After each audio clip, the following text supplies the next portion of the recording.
하나님의 말씀은 에베소서 2장 1절로부터 10절까지입니다. 에베소서 2장 1절부터 10절까지 311쪽입니다.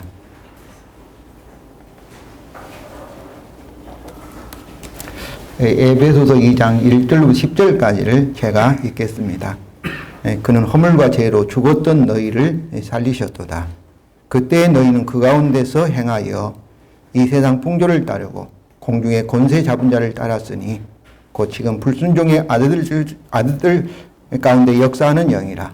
전에는 우리도 다 그 가운데서 우리 육체의 욕심을 따라 지내며 육체와 마음이 원하는 것을 하여 다른 이들과 같이 본질상 진노의 자녀이었더니 그러나 긍휼이 풍성하신 하나님이 우리를 사랑하신 그 큰 사랑을 인하여 허물로 죽은 우리를 그리스도와 함께 살리셨고 너희는 은혜로 구원을 받은 것이라. 또 함께 일으키사 그리스도 예수 안에서 함께 하늘에 앉히시니 이는 그리스도 예수 안에서 우리에게 자비하심으로써 그 은혜의 지극히 풍성함을 오는 여러 세대에 나타내려 하심이라. 너희는 그 은혜에 의하여 믿음으로 말미암아 구원을 받았으니 이것은 너희에게서 난 것이 아니요 하나님의 선물이라. 행위에서 난 것이 아니니 이는 누구든지 자랑하지 못하게 함이라. 우리는 그가 만드신 바라 그리스도 예수 안에서 선한 일을 위하여 지으심을 받은 자니 이 일은 하나님의 전에 예비하사 우리로 그 가운데서 행하게 하려 하심이니라. 아멘. 우리가 에베소 2장 1장 22절과 23절에서 우리의 신앙 고백을 살펴보았습니다. 하나님께서 십자가의 죽으심과 부활과 성천과 하나님 보좌 우편에 앉으심을 통하여 예수 그리스도를 만물의 머리, 만물의 주가 되게 하셨습니다. 그런데 그 예수님을, 만물의 주인이신 예수님을 하나님은 이 교회에게 선물로 주셔서 우리는 이제 예수님이 우리 머리가 되시고 우리는 예수님의 몸이 되는, 한 몸이 되는 그런 것을 우리가 고백을 하였습니다. 그래서 예수님이 우리의 주님이고 우리의 남편이고 우리의 가장인 것이죠. 사도 바울은 에베소서 1장 22절과 23절에 우리의 신앙 고백의 내용을 이제 2장에서 설명을 하였습니다. 그래서 지난 주일에 우리는 결혼의 이미지를 가지고 1절부터 7절까지를 살펴보았습니다. 오늘은 특별히 이렇게 지난 5월 15일 날 결혼하신 우리 배승범 이렇게 부부가 세 가정이 오늘 교회 처음으로 이렇게 나왔습니다. 그래서 성도 여러분, 지난주에 살펴본 것처럼 결혼하기 전은 1절과 3절에 우리가 예수님을 믿기 전, 연합하기 전의 모습이었고요. 결혼한 후가 4절부터 7절 모습이었습니다.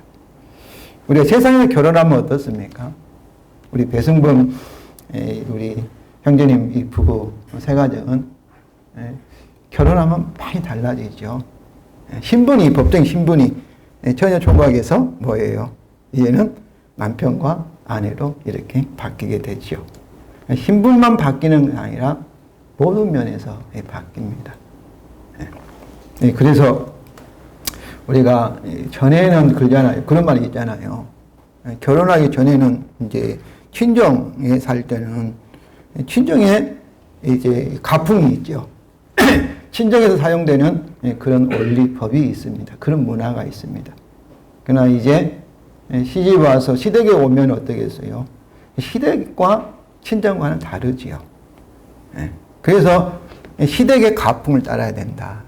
시댁의 법을 따라야 된다 하는 것을 우리가 알 수가 있습니다.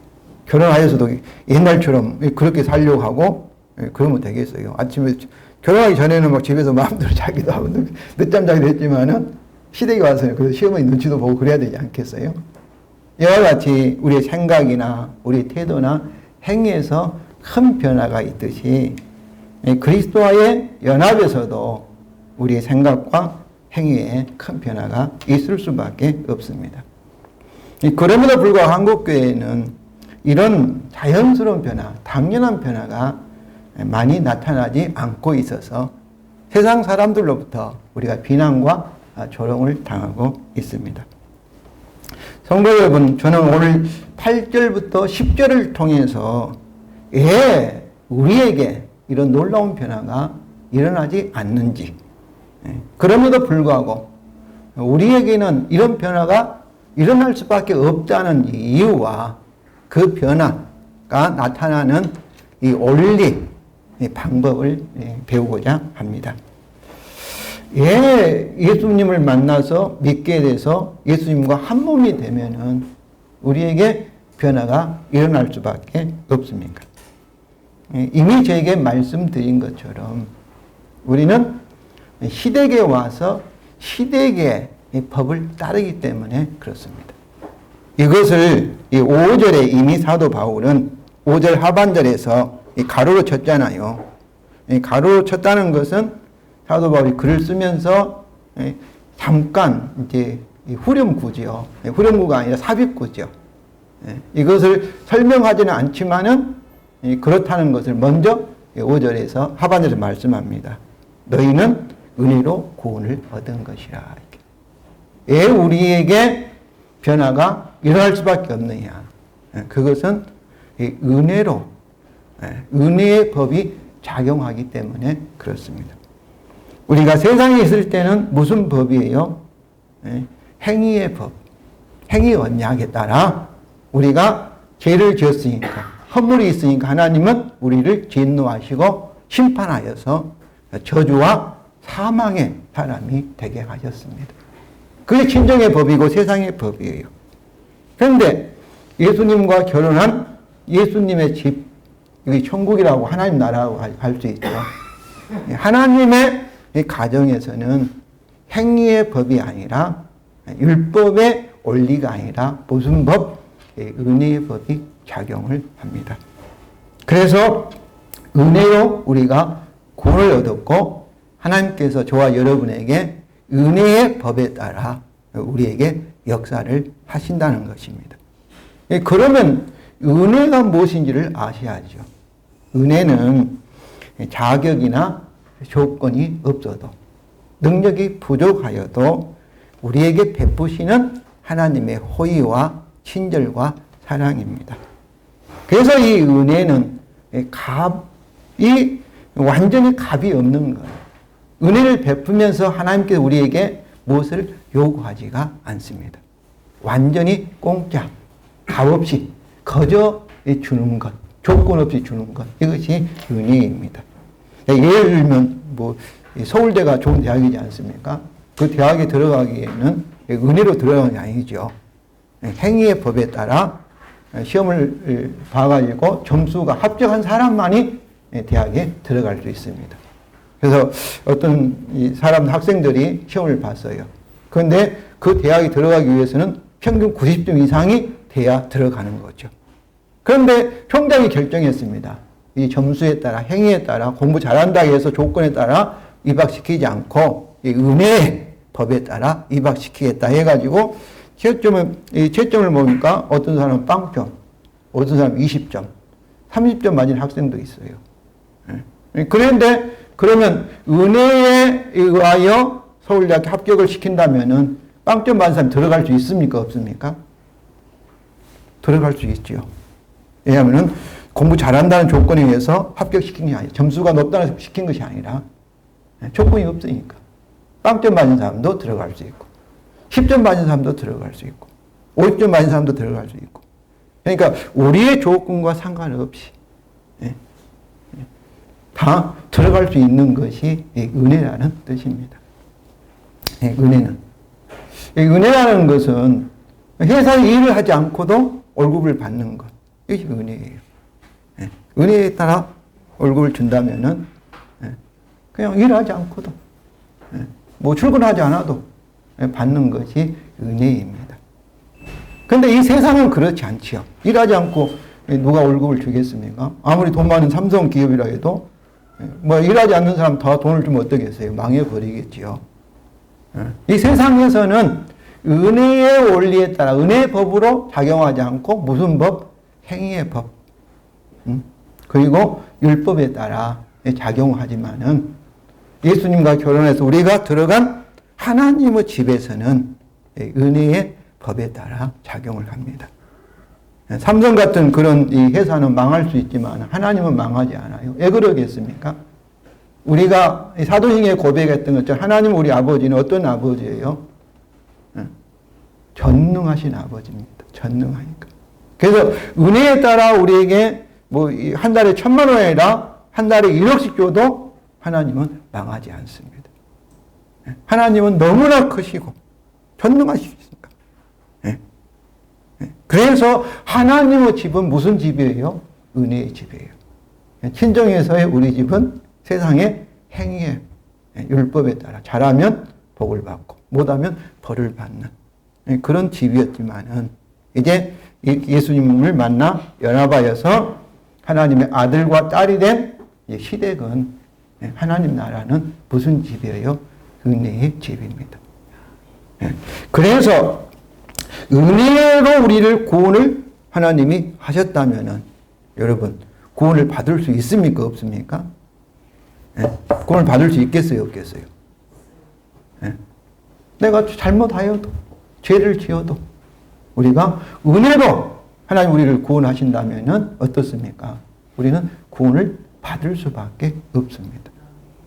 자, 하나님이 은혜로 우리에게 복을 주신다면은 어떻겠습니까? 우리가 복을 받을 수 있겠어요? 없겠어요? 복을 받을 수밖에 없습니다. 그래서 이 은혜를 아는 사람은 어떻습니까? 그의 나는 할 수 있다. 나는 천국에 들어갈 수 있다. 나는 구원을 받을 수 있다. 이렇게 확신이 있고 또 그것을 어때요? 믿을 수밖에 없지요. 구원을 받을 거 믿습니까? 안 믿습니까? 은혜로 구원하시는데 조건이 없는데 자기 부족해도 구원하시는데 그래서 믿을 수가 있습니다. 은혜로 하시기 때문에 또 은혜로 우리를 하나님이 구원하신다면은 어떻습니까? 근심 걱정이 돼요, 안 돼요? 서울대학교에 이제 은혜가 아니고 시험 봐서 합격해서 이제 서울대학교에 들어간다면 어떠겠어요? 아마 마음 편한 사람 없을 거예요. 걱정할 거예요. 아, 내가 내일 시험에 실수하면 어떠지? 막 저녁에 잠이 잘 안 올 거예요. 그러기서 그러지 않겠어요? 그런데 은혜로 내가 빵 좀 맞아도 들어갈 수 있다. 그거 한다면 어떠겠어요? 근심 걱정이 없지요. 그래서 자유함이 있습니다. 근심 걱정이 없어요. 알아요.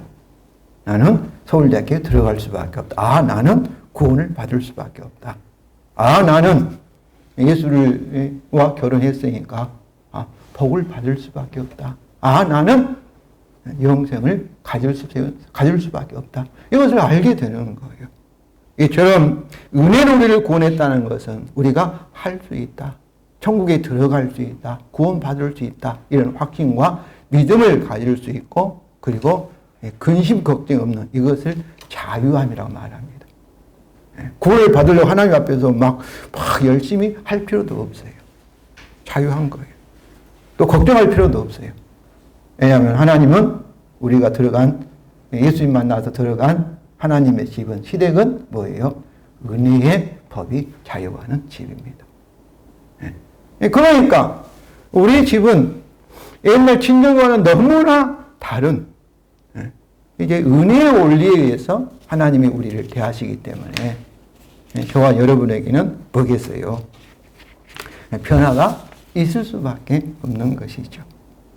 사도 바울은 5절 하반절에 너희가 은혜로 구원을 받은 것이라 이 말씀을 8절에서 다시 더욱 자세히 설명합니다. 8절에는 우리말 성경에는 에냐메이라는 이 단어가 없는데 8절에는 에냐메이라는 단어가 원래는 있습니다. 그래서 8절을 제가 읽겠습니다. 왜냐하면 너희는 그 은혜에 의하여 믿음으로 말미암아 구원을 받았기 때문이다. 왜냐함이라는 단어는 뭐겠어요? 그 앞에 있는 말씀의 이유와 원인을 제공해 주는 접속사가 왜냐함입니다. 그러면 앞에 있는 말씀이 7절이죠. 7절 읽겠습니다.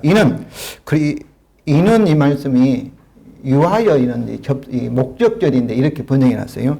그리스도 예수 안에서 우리에게 자비하심으로써 그의 은혜의 지극히 풍성함을 오는 여러 세대에 나타내려 하심이라. 이것은 이 4절과 5절에서 우리를 하나님이 예수와 함께 우리를 살리셔서 그리스도 예수와 연합시켰다고 5절에 말하고 이것을 다시 설명했어요. 그리스도 예수 안에서 이제 예수에게 시집 갔으니까 예수님과 연합됐잖아요. 예수 안에서 우리를 일으키시고 예수와 함께 어땠어요? 이 하늘의 이 말씀이 예수님의 집이고 하나님의 집입니다. 하늘에 우리를 예수와 함께 앉히셨다. 이렇게 말씀하셔요. 하늘에. 그러니까 저와 여러분은 예수님이 승천할 때 같이 승천하여서 하나님 보좌 우편에 앉게 되었다. 이걸 다른 말로 말하면 예수님의 만물의 주인이 됐으니까 그러면 예수님이 우리 남편이면 예수님과 결혼한 우리는 만물이 누구 거예요? 우리 것이에요. 우리 발 아래 있게 되었다. 그 말씀이에요. 하나님 아버지로부터 저와 여러분이 하늘과 땅의 주인이 되게 하셨다. 이런 말씀이에요. 이것은 이제 구원이죠. 이렇게 하신 이유가 뭐예요? 그것을 이제 7절에 이렇게 설명해요. 그리스도에서 우리에게 자비하셨다. 자비하셨다는 것은 자비하심으로 4절과 5절에서 구원하시는 목적이 뭐냐 하면은 그 다음에 이제 설명하고 있어요. 그의 은혜, 그의 하나님의 은혜죠. 하나님의 은혜, 지극히 풍성함을 오는 여러 세대에 오는 여러 세대라는 것은 지금부터 영원까지 나타내기 위해서 하나님은 4절과 5절에서 자비하심으로 우리를 구원하셨다. 이 말씀이에요. 그러니까 하나님이 저와 여러분을 구원하신 목적이 뭐예요? 우리를 위해서도 구원하셨죠. 우리를 구원하여서 영생과 복을 주셨으니까. 그런데 우리만을 위해서 구원한 것이 아니라 우리를 구원하심으로써 뭘 하시려고? 하나님이 어떠한 하나님이신지, 하나님의 은혜가 무엇인지를 온 세상에, 그리고 우리의 온수인 마귀에게, 보이지 않는 천사들에게 지금부터 영원까지 나타내려고 하시는 하나님의 영광을 위해서, 하나님의 목적을 위해서 우리를 구원하셨다. 이렇게 말씀하는 거예요. 이게 구원하셔서 나만 위해서 구원한 것이 아니라 나를 통해서 무엇을 하기 위해서 하나님이 어떠한 하나님인지를 세상에 보여주려고. 그래서 그러면 왜 이렇게 하셨는가? 왜 어떻게 하나님은 하나님의 은혜 지극히 풍성함을 지금부터 영원까지 나타내려 하시는가? 그 이유를 이 8절에 설명해요. 왜냐하면 너희가 그의 은혜에 의하여 구원을 받았기 때문이다. 이 8절 말씀은 간단해요. 이 하나님이 그의 은혜의 풍성함을 나타내는가? 한마디로 말하면 하나님이 어떻게 우리를 구원하셨어요? 하나님의 은혜로 우리를 구원하셨기 때문에 하나님의 은혜를 세상에 나타내게 되었다. 이런 말씀이에요. 만약에 하나님이 목적이 우리를 구원하여서 하나님의 은혜를 세상에 보여주려 하는데 은혜를 구원하지 않고 우리 친정에 세상에 있는 방법처럼 우리 행위로 조건에 따라서 우리를 구원하셨다면 어떠겠어요? 이 세상에 하나님 은혜를 나타낼 수 있겠어요? 없겠어요? 나타내지 못하는 것이죠. 그 자체는 모순이죠. 그렇지 않겠어요? 하나님의 목적은 우리를 은혜로 구원하심으로써 어때요? 하나님 은혜가 어떠한지를 세상에 나타내려 하신다는 거예요. 그렇기 때문에 왜냐하면 하나님이 우리를 은혜로 구원하셨기 때문이다. 이렇게 말씀을. 이 말씀은 너무나 논리적인 말씀이죠. 자연스러운 말씀, 당연한 말씀이죠. 은혜로 구원하셨으니까 그 우리를 구원하시면서 어떤 무엇을 나타내는 거예요? 하나님 은혜를 보여줄 수 있는 것이죠. 그렇지 않겠어요? 그러므로 성도 여러분, 하나님께 자신의 궁극적인 목적이 뭐예요?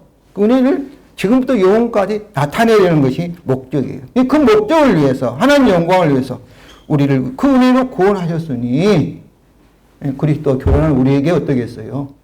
구원의 열매가 어떠겠어요? 분명하겠어요? 분명하지 않겠어요? 분명히 나타날 수밖에 없다. 이런 말씀이죠. 우리를 은혜로 구원하셨으니 이 은혜로 우리를 어떠겠어요? 우리에게 복을 주시고 우리를 하여금 은혜로 의의 풍성한 열매를 맺게 할 수밖에 없다는 거예요. 그러면서 여기서 이제 8절을 좀 자세히 살펴보면 8절에 그 은혜잖아요. 그 은혜. 그 은혜는 7절에 말하는 하나님의 은혜, 또 5절에 말하는 은혜를 전과사는 앞에 있는 것을 지시하잖아요. 그러니까 동일한 은혜예요. 사도 바울께서 이렇게 5절, 7절, 8절 이 은혜를 이렇게 반복하고 있어요. 다른 말로 말하면 이 그리스도와 연합하여서 우리가 들어간 하나님의 집, 이 하나님 나라는 은혜의 나라라는 거예요. 은혜가 왕노하는 나라라는 거예요. 진정에 세상에 있는 원리가 작용하지 않고 은혜로 우리에게 생명을 주시고 은혜로 우리 죄를 용서하시고 우리가 잘못하여도 은혜로 우리를 구원하시고 은혜로 조건 없이 자격 없어도 우리에게 복을 주시고 우리를 보호하시고 우리에게 어때요? 기쁨을 주시고 모든 것을 주시는 참으로 좋은 나라라는 거예요. 이렇게 함으로써 하나님은 뭐를 보여주는 거예요? 세상에 또 이 보이지 않는 그런 천사들에게 또 마귀들에게 귀신들에게 하나님이 은혜로운 하나님이라는 것을 보여주는 이것을 하고 있는 거예요. 그런데 우리말 성경의 8절을 보면은 좀 이렇게 우리 구원이 너희는 그 은혜에 의하여 믿음으로 말미암아 구원을 받았으니 이렇게 되어 있는데 우리 구원이 믿음 그 은혜에 의하여서 이렇게 구원을 받았는지 믿음 때문에 구원을 받았는지 다소 이게 모호하게 번역되어 있습니다. 그래서 이 번역이 잘못되어 있어요. 원래는 믿음으로 말미암아가 아니라 믿음을 통하여 이렇게 번역해야 돼요. 믿음을 통하여. 디아 플러스 이어격인데 이것은 수단과 방법을 가리키는 거예요. 그러니까 우리 구원의 이유, 근거는 하나님의 은혜 때문이고 그러면 우리의 믿음이라는 것은 뭐겠어요? 믿음이라는 것은 은혜의 구원을 받는 하나의 방법이고 수단이지 믿음 때문에 하나님이 우리를 믿음을 조건해서 우리를 구원하신 것은 아니에요. 그리고 이 믿음까지도 뭐예요? 우리가 스스로 내가 믿으려 하니까 믿는 것이 아니라 뭐예요? 하나님의 은혜의 선물이에요. 진짜 그래요, 여러분. 우리는 생각할 때 내가 믿으니까 내 의지로 믿으려 하니까 믿는다고 생각하는데 그렇지 않아요. 하나님의 선물이에요. 그래서 8절 하반절에 이렇게 이것이 너에게 난 것이 아니요 하나님의 선물이라. 이것이는 앞에 있는 구원, 은혜의 구원도 가르치기도 하고 믿음을 통하여도 가르치기도 하고 또 앞에 있는 문장 전체를 가르치기도 하는데 이 세 가지 그 의견이 있는데 아마 세 가지도 다 맞을 거예요. 그래서 저는 이 시간에는 이것은 믿음으로 이렇게 이해해도 괜찮아요. 믿음이 너에게 난 것이 아니에요. 뭐라고요? 하나님의 선물이에요. 진짜 그래요, 여러분. 여러분이 믿음을 가졌다면 뭐였어요? 하나님의 선물을 받았다는 걸 아셔야 돼요. 믿으면. 하나님의 선물. 아무나 믿는 거 아니에요. 하나님께서 성령으로 죽었던 영혼을 살리셔야지 우리가 복음을 듣고 알게 되고 믿게 되는 거예요. 하나님의 선물이에요. 그런데 이 믿음이 뭐라는 거예요? 너희가 난 것이 아니요. 하나님의 선물이라는 것은 뭐겠어요? 하나님이 하나님으로부터 났다는 거죠. 믿음이. 그러므로 성도 여러분 잘 생각해 보세요. 7절에 하나님의 영광을 위해서 하나님이 그의 은혜를 지극히 큰 은혜를 세상에 나타내도록 하려는 그런 목적이 있고 그리고 그렇다 한다면 하나님 어떻게 하시겠어요? 또 믿음까지도 하나님의 선물이고 그 믿음도 주셨고 그리고 한다면 하나님이 우리를 어떻게 구원하시겠어요? 오직 믿음으로 인하여 저와 여러분을 구원하신다면 어떻겠습니까? 저와 여러분은 변할 수밖에 없는 것이죠. 그렇지 않겠어요? 예를 들어서 조건에 따라서 하나님이 하신다면은 조건이 안 맞으면 우리가 하나님부터 복을 받을 수 없고 하나님부터 능력을 받을 수 없지 않습니까? 성령이 역사하지 않을 수도 있잖아요. 그런데 조건이 없어요. 예수를 믿고 이제 하나님 아들, 딸 된 후부터는 행위의 법이 아니라 무슨 법이에요? 믿음의 법. 또 믿음의 법이라는 것은 내가 한 것이 아니라 하나님이 하신다는 거예요. 하나님을 믿는 거잖아요. 그러니까 잘 될 수밖에 없는 거예요. 믿음의 법으로 하기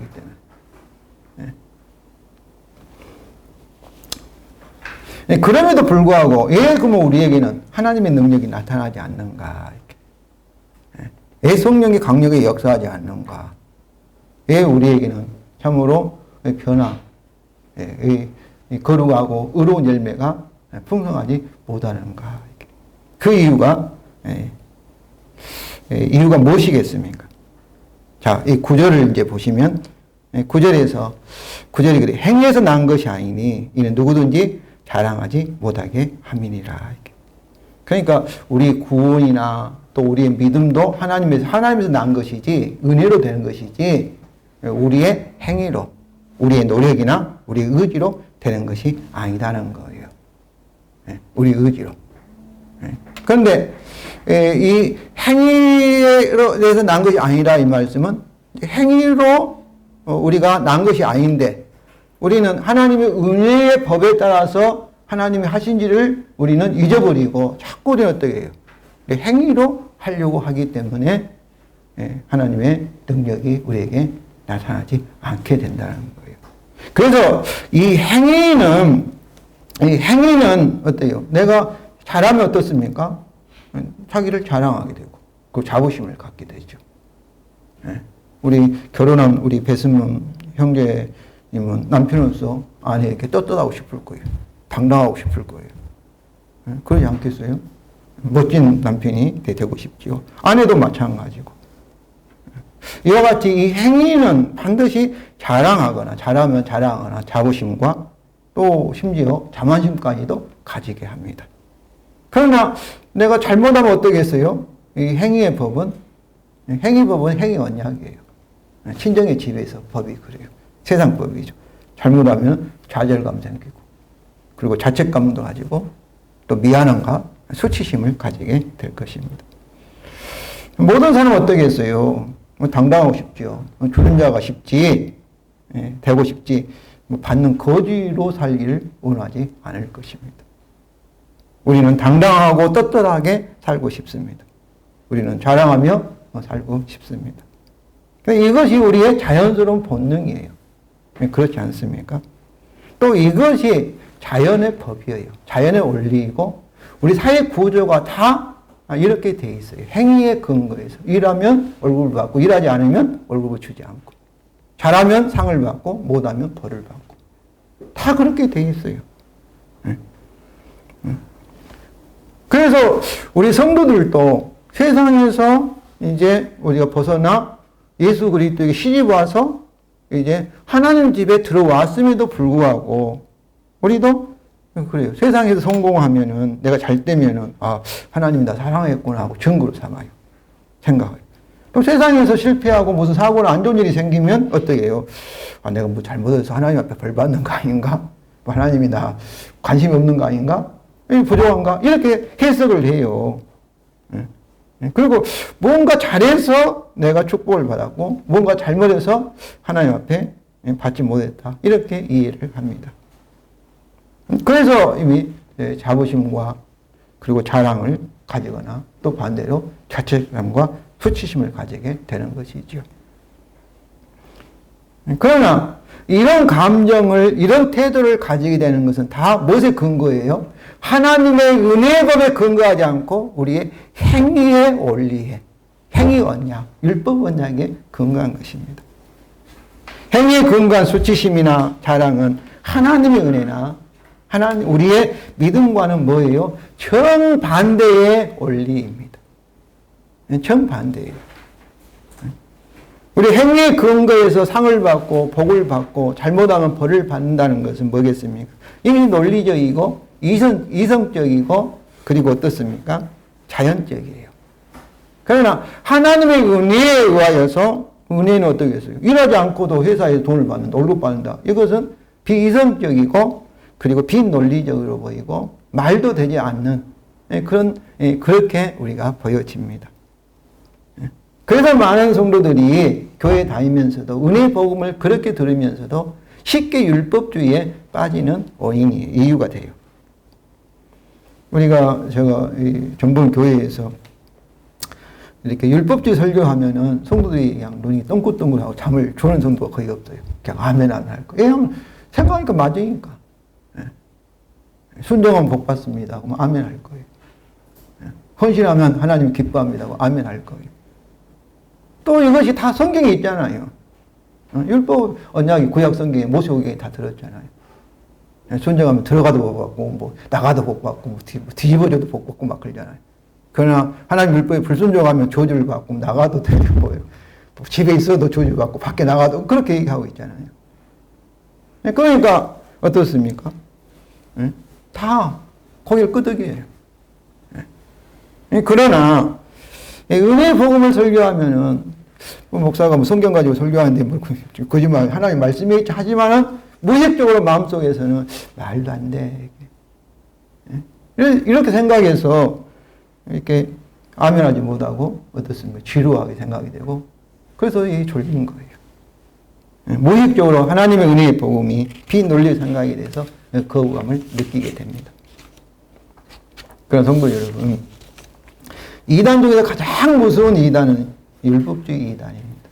예수님께서 가장 심하게 책망한 사람들은 겉모습은 도덕적으로나 또 태도나 그것은 예수님을 가장 많이 닮은 바리새인들. 예수님은 마태복음 23장 33절에서 뱀들아 독사의 새끼들아 너희가 어떻게 지옥의 판결을 피하겠느냐 이렇게 바리새인들을 책망했습니다. 그들에게 분노의 화를 내셨어요.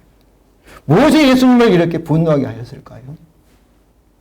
왜냐하면 예수님은 그들이 갖고 있는 율법주의의 위험을 심각하게 보셨기 때문입니다. 그들이 가지고 있는 율법주의는 무엇을 부정해버린 거예요? 예수님이 세상에 오셔서 우리 죄를 위해서 십자가에서 행위 언약을 다 이루시는 것을 부정하기 때문에 가장 위험한 것입니다.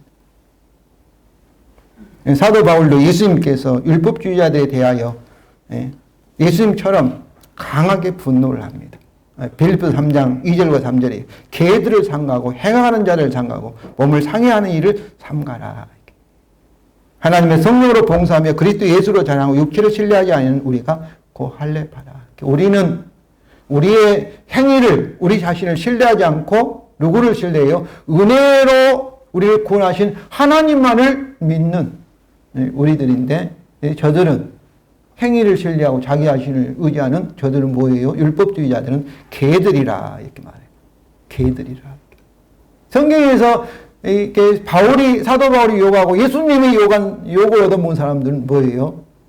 뭐 죄인이나 심지어 장녀나 무슨 세리나 이러지는 않아요. 그런 사람들이 아니라 오히려 도덕적으로 훌륭하게 보이고 겉모습은 거룩하게 보이는 예수님과 비슷하게 보이는 하나님 같은 그런 사람들이 예수님에게 또 사도 바울에게 개들이라 독사의 새끼들아 이렇게 책망을 받습니다.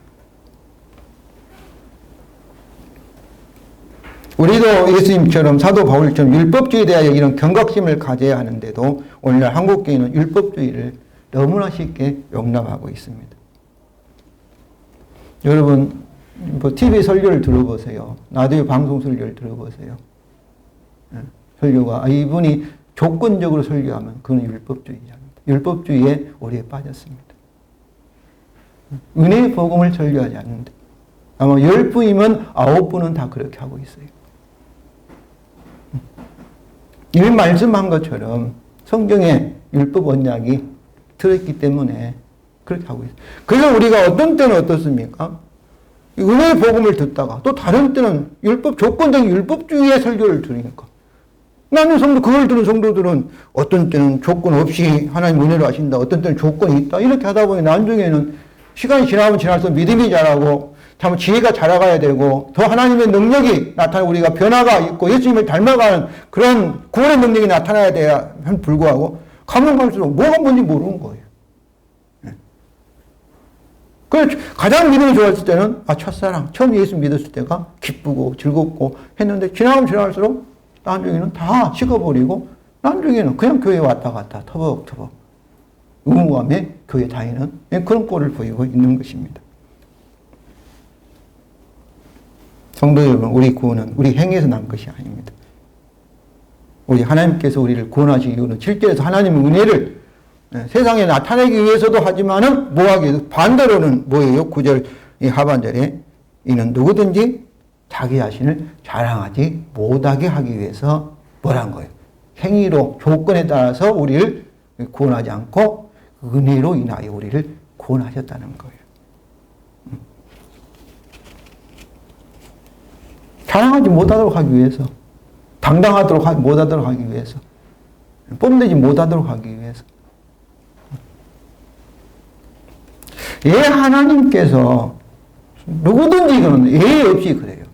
누구든지 자기 행위로 자랑하지 못하도록 하기 위해서 철저하게 행위의 원칙에 따라 우리를 구원하신 것이 아니고 처음부터 끝까지 오직 은혜, 오직 믿음을 통하여 구원하신 이유가 무엇입니까?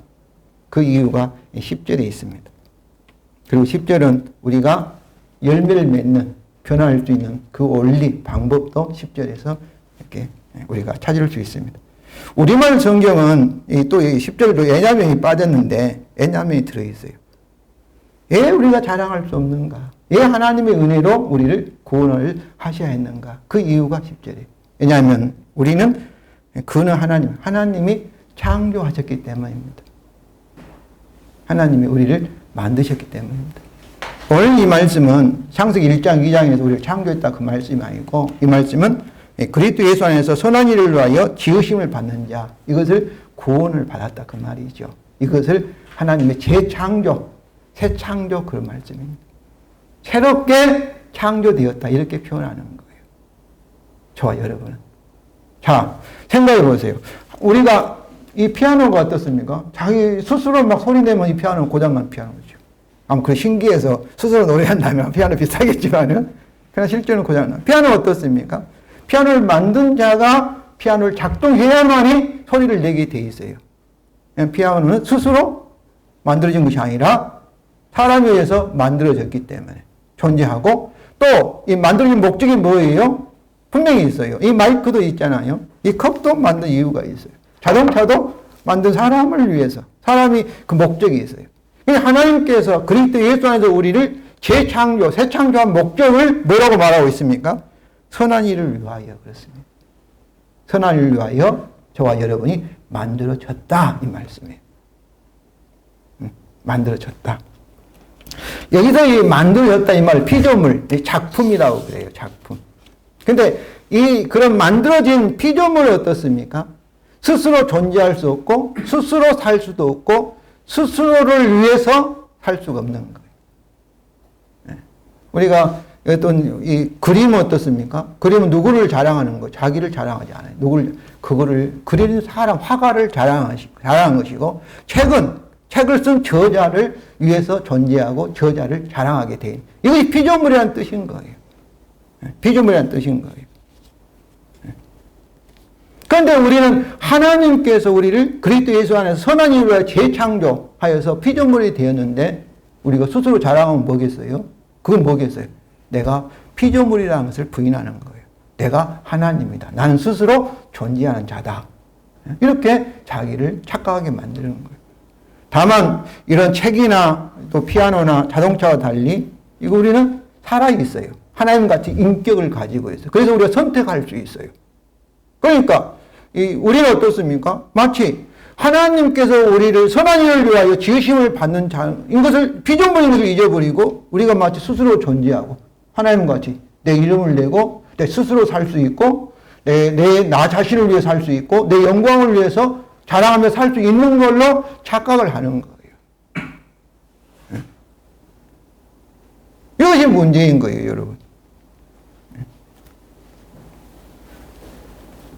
우리는 피조물이란 뭐겠어요? 나를 만드신, 나를 구원하신 주를 위해서 사는 거예요. 사는 거예요. 우리는 그리스도 새롭게 창조 피조물로서 자신을 위해서는 존재할 수도 없고 우리를 재창조하신 하나님을 위해서만이 존재하는 것입니다. 자랑할 수 없는 거예요, 스스로.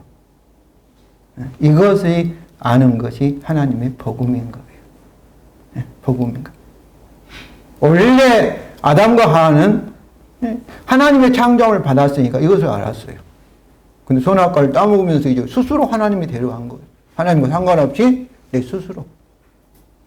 그 결과로 저와 여러분은 아담의 후예로서 다 자기 자랑하며 살려고 떳떳하기를 원하고 스스로 살려고 해요. 자, 그러면 우리가 어떻게 선한 일을 위해서 지음을 받았는데 선한 일 가운데서 행할 수 있겠습니까? 선행을 할 수 있겠습니까?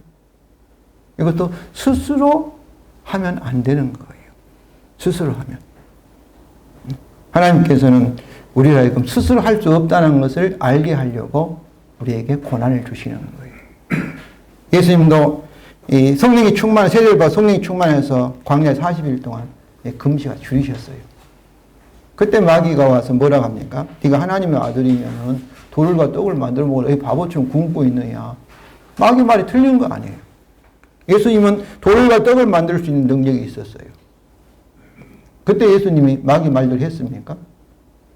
예수님은 스스로 행위에 따라서 내 스스로 사는 존재가 아니라 뭐예요? 사람은 떡으로 사는 것이 아니라 뭐예요? 하나님이 나오는 말씀을 한다는 것은 나는 전적으로 하나님의 의지에 살아가는 사람이다, 피조물이다라는 것을 예수님이 고백한 거예요. 이것은 믿음으로 산다는 거예요. 믿음으로. 우리가 선행을 행할 수 있는 것도 스스로 하는 것이 아니라 뭐로 하는 거예요? 믿음으로. 하나님이 나를 통해서 하게 하시는 거예요. 이것을 사도 바울은 정확하게 더 강조하기 위해서 10절 하반절에 뭐라고? 이 일은 선한 일이죠. 하나님 전에 예비했다. 전에 계획하셨다. 언제? 창세전에 예정하셨다. 우리도 그 가운데 행하게 하려 하심이라. 이 말은 어떤 말씀이에요? 하나님이 창세전에 선한 일을 행할 수 있는 것을 계획하셨고 그리고 어때요? 그것이 은혜로 하신 거죠. 예수 십자가 죽음을 통해서 우리의 모든 죄를 다 사하시고 성령을 통해서 하시는 것을 하나님이 예정하셨어요. 그럼 어떻게 했어요? 지금도 은혜로 하나님이 우리를 통해서 선한 일을 행하게 하신다는 거예요. 내가 하는 것이 아니라 하나님이 우리를 통해서 하신다는 거예요. 그래서 우리는 주님과 연합되고 주님께 양육고 주님이 뭐 하는 거예요? 우리를 통해서 열매를 맺는다는 거예요. 그러니까 이 하나님 능력이 은혜로 우리에게 나타나는 것을 우리가 경험하는 거예요. 복음을 믿는 자의 구원을 주신 하나님 능력이라지 않습니까? 우리를 구원하신 능력이 우리에게 나타날 수밖에 없어요. 예! 은혜로 하시니까. 저는 그것을 믿습니다. 왜 안 되겠어요? 조건이 있다면 난 못 믿어요. 그런데 은혜로 하신다는데 안 될 리가 뭐겠습니까? 믿음이라는 것은 모든 사람은 다 믿음을 가져요. 교회에 안 다니는 사람도 믿음을. 근데 차이점은 뭐예요? 사람은 믿음을 살고, 이건 피조물은 믿음을 사는 거예요. 그 말은 스스로 살 수 없고 누구를 사는 거예요? 나를 만드신 하나님을 살아가는 존재가 뭐예요? 사람이라는 거예요. 그것이 믿음이에요. 근데 믿음을 가지고 있는데 어떻습니까? 우리는 하나님을 믿음으로 사는데 세상 사람들은 하나님만이 다른 거. 자기 자신을 믿는다든지 돈을 믿는다든지 이걸 우상이라고 해요. 우상들을 믿으며 살아가는 거예요.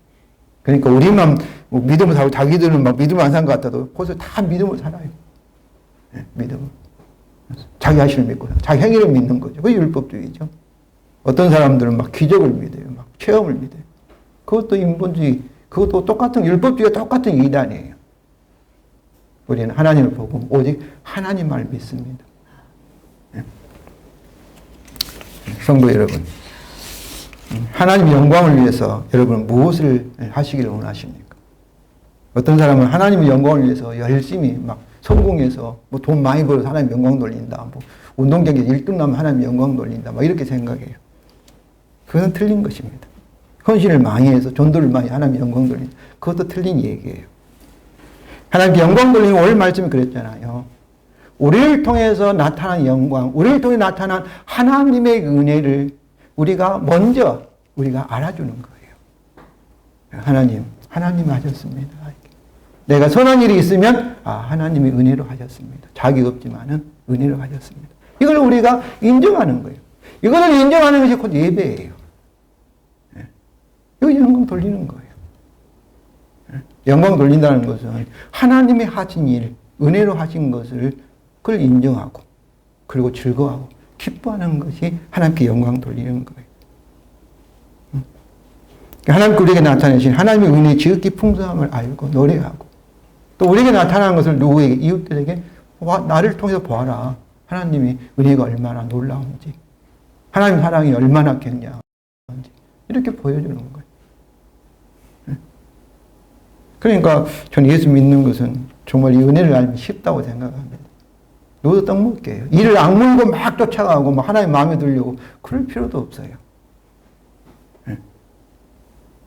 있는 그대로 저는 정직하면은 하나님을 체험할지도 생각합니다. 부족한 부족한 대로, 모자란 모자란 대로. 은혜의 이 근원을 따라가면은, 억을 따라가면 기쁘다, 즐겁다라는 의미를 가진 카라라는 동사가 나옵니다. 그렇기 때문에 이건 뭐겠어요? 은혜를 알면 기쁜 거예요. 즐거운 거예요. 이것은 율법적인 도덕이나 의무나 헌신보다 뭐가 먼저예요? 하나님 은혜가 먼저입니다. 예배보다도 은혜를 알아야지 제대로 예배를 드릴 수 있으니까 예배 의무감보다도 은혜가 먼저인 거예요. 기도보다도 은혜가 먼저예요. 우리 어떤 행함보다도 은혜가 먼저예요. 그래서 우리 교회는 거룩한 공동체, 막 열심이고 막 그런 공동체들보다는 먼저 기쁨과 즐거움의 공동체가 되기를 원합니다. 부정해도 괜찮습니다. 심지어 죄를 지어도 좋습니다. 우울감이나 자랑하러 나오지 마시고요. 좌절감이나 죄책감도 가지고 나오지 마세요. 그럴 필요 없습니다. 오직 하나님 은혜 때문에 즐거워하며 기뻐하며 춤을 추면서 하나님 앞에 찬양하고 하나님을 기뻐하고 하나님께 영광 돌리기 위해서 여러분 교회에 나오시기 바랍니다. 하나님께서 오직 예수 그리스도 안에서 오직 하나님 은혜로 인하여 우리를 구원하시기 때문입니다. 은혜가 풍성하신 하나님 아버지, 오늘도 놀라운 복음을 듣게 하시니 감사합니다. 조건이나 자격에 따라 우리를 대하지 아니하시고 예수 그리스도의 십자가에 창조 언약, 행위의 언약을 다 이루신 구속에 근거하여서 이제는 우리에게 은혜로 우리가 죄를 지어도 심판받지 아니하고 하나님의 사랑 가운데 있고 구원을 받을 수밖에 없고 영생과 부활과 아담이 잃어버렸던 하늘과 새하늘과 새 땅을 다 소유할 수 있게 됨을 우리가 믿고 감사를 드립니다. 아버지 하나님, 이제 두려워하지 않게 하시고 항상 우리 마음이 평안하게 하시고 하나님의 사랑을 받지 못할까 초조하고 걱정하지 않게 하시고 이제 은혜로 하신 하나님 아버지 앞에 우리가 기쁨으로 즐거움으로 확신을 가지고 나와서 하나님이 우리에게 복을 주실 것을 고백해 하시고 또 예언하게 하시고 선포하게 하시고 또 복음의 언약에 근거하여서 꿈을 꾸고 소망을 노래하는 저희들이 되기를 원합니다. 아버지 하나님, 아무리 생각해도 이 모든 것이 하나님의 은혜인 것을 고백합니다.